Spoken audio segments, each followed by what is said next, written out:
Alright, it was July 15th, 2008, and I was about 5 minutes away from starting one of the hardest things I'd ever do in my life. It was the grade 1 stalk at the United States Army Sniper School. There was about 27 of us all together. We were all getting ready, getting our face paint on, getting camouflaged up, and getting ready to go. And that was when the instructor said go. Shortly before that, I didn't realize that one of the major things that would take place during the stalk I will remember forever and pay the price for doing. So the instructors say go, and we take off. Everybody's going their different directions.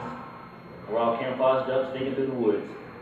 Our target truck is about 500 meters away, and we got some guys go left, some guys go right. So I pick my way, and I'm walking home for a little while, just standing up, walking like everybody else walks. Staying behind the hill. That way the two spotters in the back of the target truck couldn't see me. As I got to the hill, I crested the top of it, and I could see the top right corner of this truck. And I knew in this truck was going to be two people that was sitting there behind a spotting scope, which is used to kind of like pair of binoculars. And I was supposed to take a shot with a blank at the end. They're supposed to try to find me. So I'm Chris. I'm looking over the top of this hill, and I can find a place that I know that I'm going to take my shot from. So I get down on all fours, and I'm crawling through the woods, little by little. I get to where I'm going. I stop behind a tree just about 5 feet short of where I'm actually going to want to take my shot. And it's perfect. I got about 5 foot tall green foliage. I had a tree that fell through the middle of it, forks that I could shoot through the middle of it. And I got vines growing all in this. And it's going to be perfect. Finished getting my face paint done. Fixed a little bit of camouflage to started to die. So take it out of the ground and tie it to myself. It started to die. So I replaced it with some new foliage. And I inch my way in there, and I start wrapping these vines from my bipod to my rifle, and from my rifle to my head, and from my head down my body. I'm completely wrapped up in this vine. And it's perfect. I got this vine all over me. I look just like a vine. I'm in this 5 foot tall green foliage. I got the tree in front of me. It's good. I'm just going to take this shot. I can see them. I know they can't see me. Now I'm ready. I take the shot. I can see them looking around. They heard my shot go off. They don't know where I'm at. So now it's time for me to call a walker over. A walker is a guy that is going to come. He's going to stand within 5 feet of me, and it's going to give the spotters a chance to identify me. Okay? So I call for the spotter, and I know it's good because he's asking me, where are you at? I'm like, if he can't see me, the spotters can't see me. But he stops about 10 feet short, and this is where stuff should have made sense for me. Because he stops 10 feet short, and he tells the spotters that he's within 5 feet, which he's not. He's 10 feet away. So I'm like, all right, whatever, he's going to cut me out.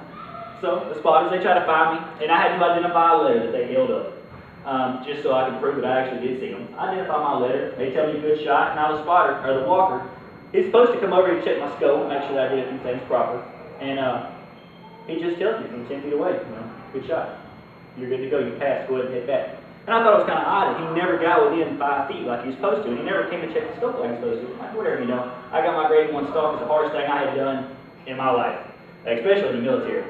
So I get all the way back. I'm inching my way back, crawling back. I get back to the start position. Day's over. I've graduated that part of the sniper school. Night rolls around. Everything's fine. Next morning rolls around, 6 o'clock in the morning, just like every other morning. I wake up, except this time I'm covered in a rash from my forehead down to my feet. It itches like poison ivy, but I know that I didn't put what I thought was poison ivy all over me. So I go to the instructor, I'm sitting there and talking to the instructor, like, look, I got something all over me. They ridiculed me for a few hours and finally let me go to the doctor. And as I'm waiting for the doctor to get there, because the doctor that we had to cover 3 schools. He had to cover Ranger School and a reconnaissance school and sniper school. So he was busy. So I'm walking around in the lobby there, waiting for him to come in, and I see this chart on the wall. Poison ivy chart. And up until right then, I thought there was one kind of poison ivy. And there's not. There's about 16 different forms of it. So I find that form of poison ivy, and the doctor walks in, he's like, well, son, which one did you use? Like, well, that one right there. All right, come on back, let's get you fixed. He comes in with a 5-gallon bucket full of stuff and wraps me up like a mummy. And I lay there for 4 hours. And after that 4 hours is done, he tells me that, go on about your everyday life, wait 12 hours, take a shower. And the next 12 hours goes by, take a shower, wake up next morning, it's all gone. I don't know what kind of miracle cure he put on me, but it made the poison ivy go away, so I was excited. So then we get to the conclusion of the story. The conclusion is, if it looks too good to be true, it probably is, just like me and my perfect green patch of grass. And everything that you do, you will pay the price for it if you think it's free. Like poison ivy all over your body. And be careful what you put all over yourself before you do it, because one day it might be poison ivy for y'all. That's my conclusion. Thank you, guys. Thanks. And don't count